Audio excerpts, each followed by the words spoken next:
So there's this guy, let's call him Snoop. Now Snoop lives in Las Vegas, but one day he takes a trip to Dubai because he might open a business there. But then, suddenly, on his second day in Dubai, he gets a terrible pain in his stomach. And it hurts bad. It hurts so bad he can barely move. So he calls an ambulance and they take him to the hospital. And at the hospital, they determine it's pancreatitis. So they treat him, he starts recovering, and it looks like everything's gonna be fine.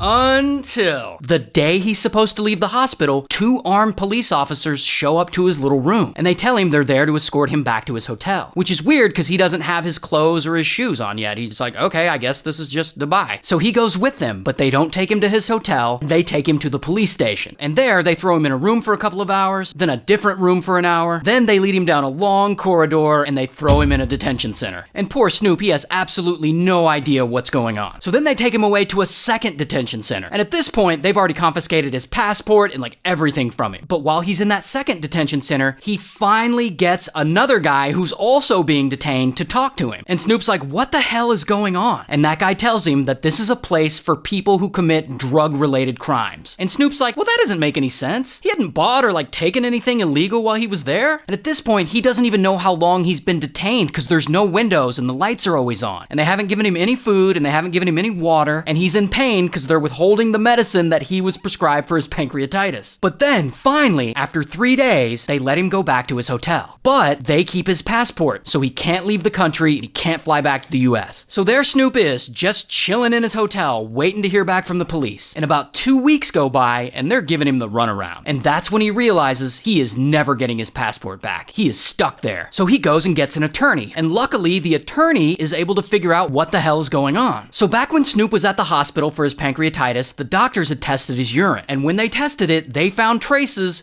of marijuana.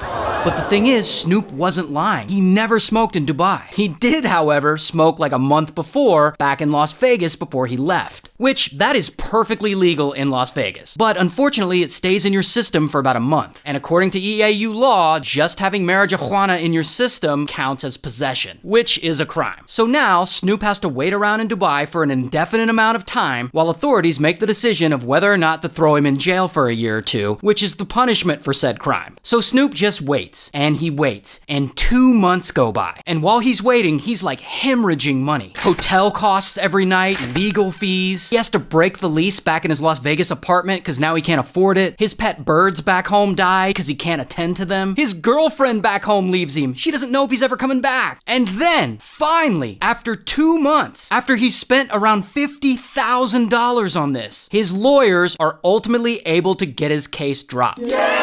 And he gets his passport back, and he goes back home to the US, and I don't think he's ever going back to Dubai. So this happened 2 years ago, and since then, allegedly, the EAU has relaxed their laws on this, which is a good thing, because that's crazy. Shout out to Dubai.